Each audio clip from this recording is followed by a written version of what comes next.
risky or simply not an option, and if you can't somehow give them a city domain which will disqualify them from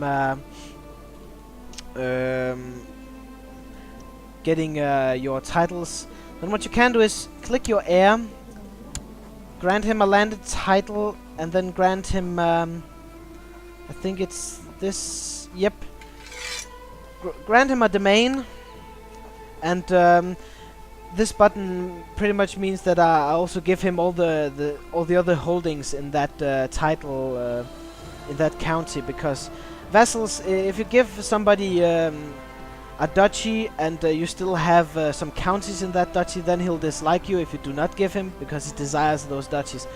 So yeah, I'll not give my son those. I'll just, yeah, he'll have to do without it.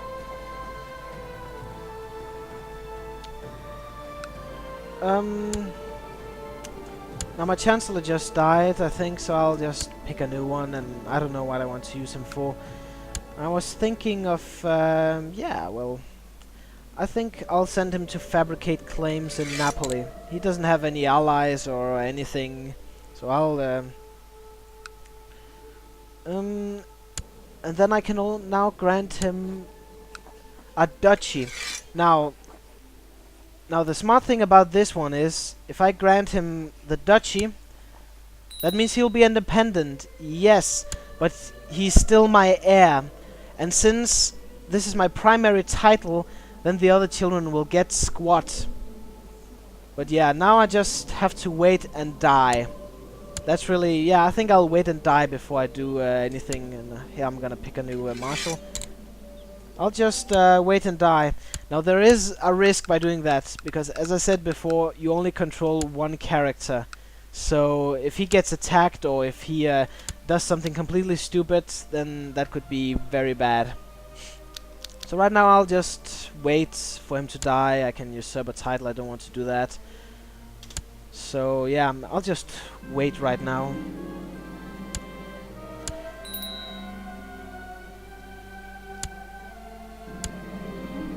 And here's another one of those events, and there's several hundreds different no, I didn't give him a barony, I just gave him all the holdings. Yeah, I know, you gotta be careful about that. But although I'm not sure a barony disqualifies him from becoming a successor. I think it's only cities or bishoprics. But yeah, I'll just go ahead, trusting, that's an okay trait. Now,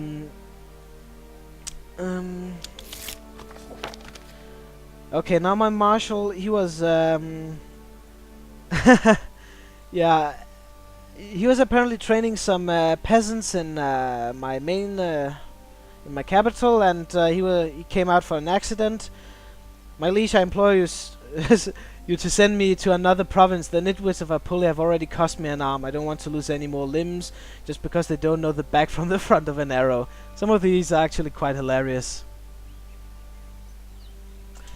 Yeah, I tried to host it on Twitch, but perhaps I'm just stupid, but I couldn't find any place on Twitch saying, oh god, son. I couldn't find any place on Twitch saying, click here to begin the live stream, or here to create your channel. So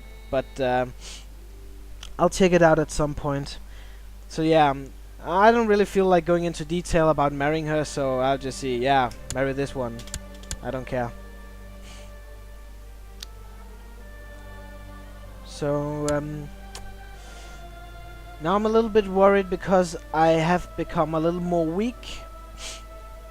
So what I'm really considering to do, and what you can do, is swearing fealty to the Holy Roman Emperor. Basically what happens is that he'll become my new liege, but I can still create the kingdom title, because kings are not above emperors. And that way I'll get his protection as well. And I think I'll actually go ahead and do that. I can still wage war and everything, and if I want to go up north, then I can always attack his vassals. So yeah, I'll do that.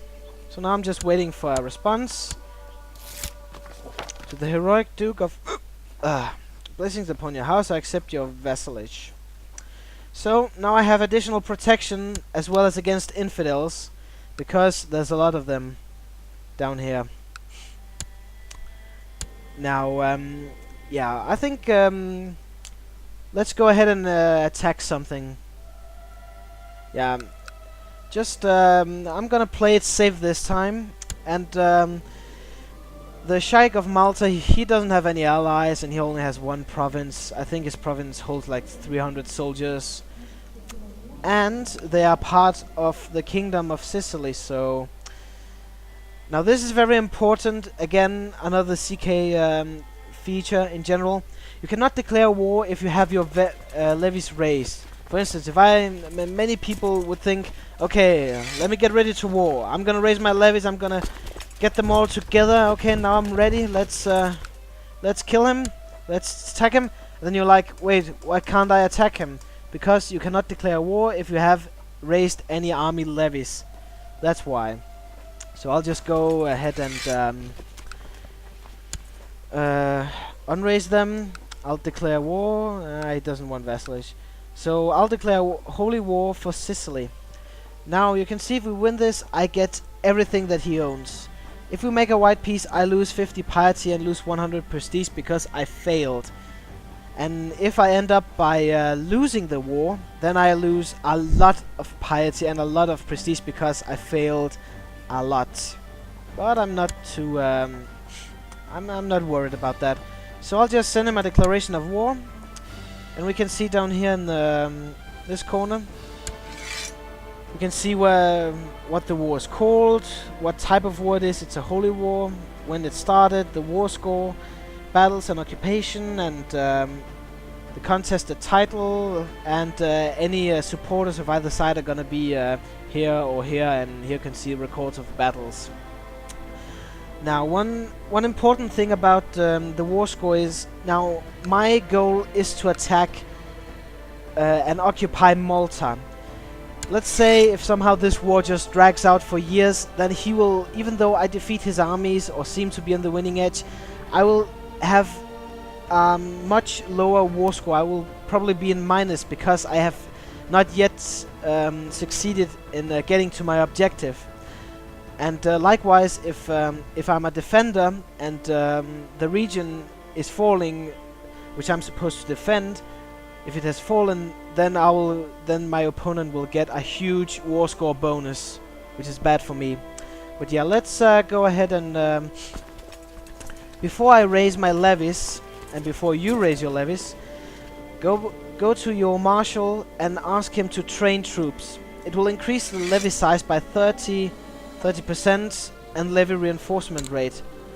And I'm sending it to Apulia because that's where I have most levies. So now I got 30% more levies in that area. And I'll just go ahead and raise it all, gather them in a single spot, and I'll raise my fleet. And generally transportation obviously goes very fast with the fleet. Very, very fast. So it's worthwhile. So yeah, let's go ahead and start the time again.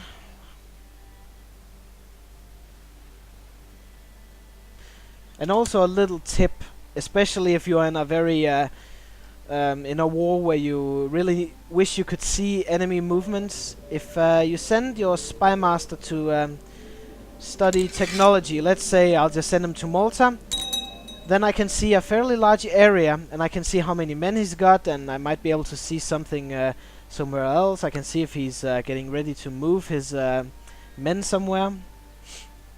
So yeah, now I'm just waiting, getting all my soldiers together. And another cool thing about being Catholic during a holy war is, if you are in a very long war, or if the war seems to go out of your favor, then the Pope might sometimes send you gold.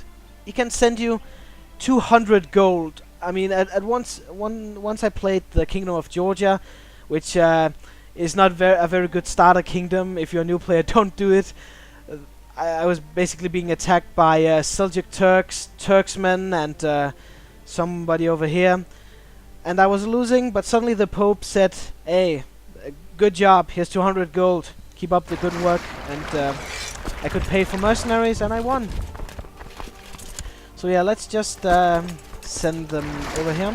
I got almost 700 troops, that's more than enough. So, let's, in the name of Christianity, liberate these people from their infidel oppressors, and so on. And if you go back to the...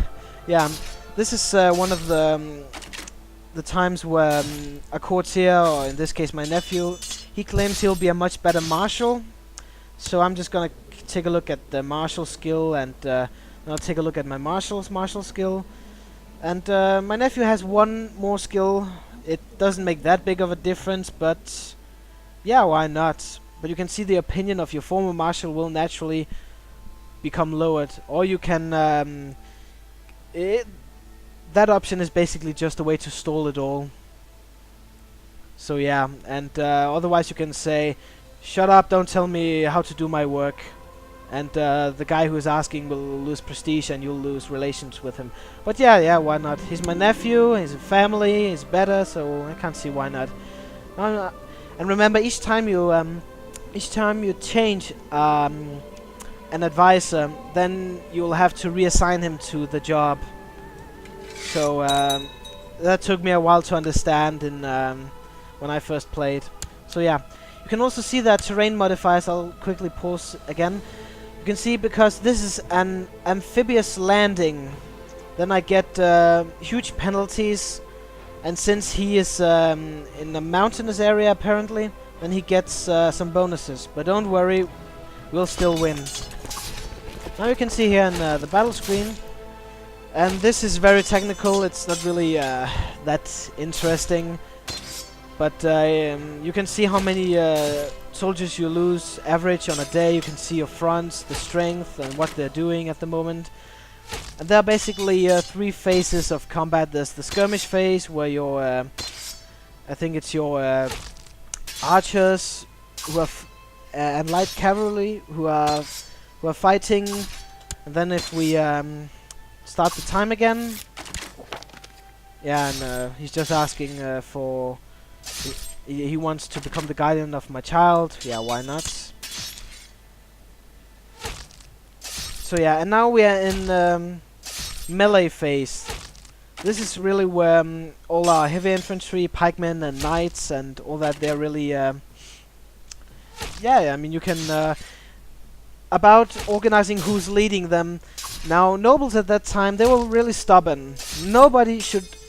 they were like, I'm the only one who rules or commands my army. No one else is going to be in my stead. But that's where crown authority really gets through. You need a high crown authority in order to change your armies. Right now, I'm not affected by any crown law.